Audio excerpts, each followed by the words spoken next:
یہ جو صورتحال ہے جان لیجئے، اس وقت میں آپ کو بتانا چاہتا ہوں ہندوستان کے مسلمان پر تو جو قیامت بیت رہی ہے۔ میں نے اپنا ایک تاثر کچھ عرصے پہلے یہاں شد بیان کیا تھا، رہا ہے میرا تاثر، اور وہ ہے اصل میں وہ لاسٹ سپر جو ہے انجیل میں جس کا تذکرہ ہے حضرت مسیح علیہ السلام نے جو آخری کھانا رفع سماوی سے قبل کھایا ہے اس باغ میں جہاں روپوش تھے اپنے حواریین کے ساتھ۔ تو اس میں یہ الفاظ آئے ہیں، میں نہیں جانتا صحیح ہیں غلط ہیں، وہ ایک علیحدہ بات ہے کہ آپ نے وہ روٹی توڑی اور کہا کھاؤ، eat and this is my flesh, یہ میرا گوشت ہے، کھاؤ۔ اور اس کو کہتے ہیں وائن، کوئی مشروب ہوگا جو بھی ہوگا، ڈالا کہ پیو، drink and this is my blood. میرا احساس ہمیشہ یہ رہا ہے، اس کے بعد کچھ ماند پڑ گیا جب یہاں مسلمان نے یہاں مارا ہے اور کچلا ہے اور زندہ آگ میں جلایا، پھر بات ختم ہو گئی، میرے دل کے اوپر سے وہ احساس ختم ہو گئے۔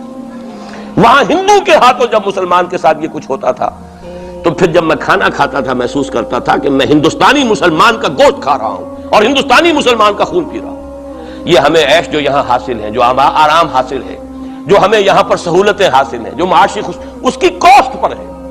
اس نے آپ کو یہ ملک لے کر دیا اور آج تک اس کی قیمت ادا کر رہا ہے، اور ہم جو ہے عیش کر رہے ہیں، گل چھرے اڑا رہے ہیں۔ یہاں جس کے پاس 2 پیسے ہو گئے برقع اتار کے اس نے پھینک دیا، یہ معلوم ہوتا ہے کہ یہ تو مفلسی کو چھپانے کا ذریعہ تھا۔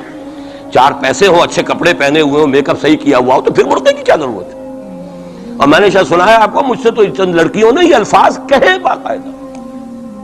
میں جب پریکٹس کرتا تھا لاہور میں کرشن نگر میں، تو ایک گھرانے کی، اور مجھے معلوم ہوا کہ ان کے والد انتہائی نیک تہجد گزار، کئی لڑکیاں تھیں بہنیں، ایک ہی تقریباً عمر 200 سے 1.5 سال کی، کبھی وہ آتی تھی کلینک میں میرے تو برقعے سمیت، کبھی آ رہے ہیں تو بغیر برقعے کے۔ میں نے پوچھا یہ کیا تماشا ہے آپ لوگوں کا، کبھی بغیر برقعے کے کبھی برقعے سمیت؟ صاف جواب دیا، میں ان کے الفاظ کوٹ اینڈ کوٹ میں ان کے الفاظ کوٹ کر رہا ہوں کہ ڈاکٹر صاحب جب ہمیں کوئی میک اپ کرنے کا، کپڑے بدلنے کا موقع نہیں ملتا تو ہم برقع پہن لیتے ہیں، اور جب ہمیں موقع ملتا پھر ہم برقع کائے کو پہنتے۔ تو گویا کہ اس کو چھپانے کا ذریعہ برقع ہے کہ کپڑے میلے ہیں، میک اپ نہیں کیا تو لہذا برقع پہن لیا۔ یہ ہے حال پاکستان میں اسلام کا جو ہم نے بنایا ہے۔ تو میں جو کچھ دیکھ رہا ہوں وہ یہ ہے کہ ہندوستان میں تو قیامت، اب وہاں جو آفیشل فگرز ہیں 1000 1200 کتنے ہیں، لیکن کم سے کم 10,000 آدمی، اور اب یہ چین ہے فسادات کی۔ کل کے اخبار میں احمد آباد کی تھی، کبھی کہیں ہے کبھی کہیں ہے، اور واقعہ یہ ہے کہ تبصرے یہ ہو رہے ہیں کہ ہندو فنڈامنٹلزم از آن دی رائز۔ یہ جو کچھ ہوا ہے، جتنا بھی اس کے اندر ان کو گرایا گیا ہے، ان کی حکومتیں گرائی گئی ہیں، اس سے انہیں تقویت حاصل ہو رہی ہے۔ They are getting stronger and stronger.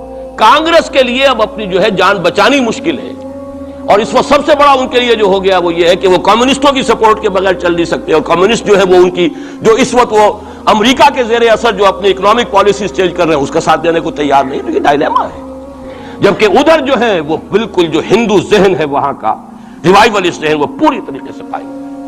تو اب اس وقت میں اس کے حوالے سے عرض کر رہا ہوں کہ ہندوستان اور پھر پاکستان کو علیحدہ نہ سمجھیے، اس لیے کہ ہندوستان کو اگر انہوں نے مسلمانوں سے یا اسلام سے خالی کرا لیا تو پھر ان کے بعد ان کا ٹارگٹ جو ہے پاکستان تو ہے ہی ہے، ہم تو ان کے ٹارگٹ نمبر 1 ہیں۔ ذہناً انہوں نے کبھی پاکستان کو تسلیم نہیں کیا، اور ہمارا اب ساتھی ہے کون؟ اللہ پر تو نہ یقین نہ اس سے ہمارا تعلق، جو معاملہ نہ دارت سخن آشنا نہ باشد۔ اللہ سے تعلق کیا ہے ہمارا؟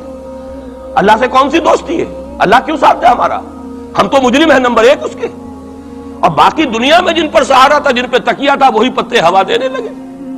وہ تو بالکل امریکہ کی پالیسی معلوم ہوتی ہے کہ ہمیں تو ہاتھ پاؤں باندھ کر جیسے ہندو کے سامنے ڈال دیا جائے۔ کبھی وہ ٹیررسٹ اسٹیٹ قرار دینے کی دھمکی آ جاتی ہے، فیلرز کی شکل میں آ جاتی ہے۔ یہ فیلرز دیے جاتے ہیں اس لیے تاکہ بات پہنچ جائے۔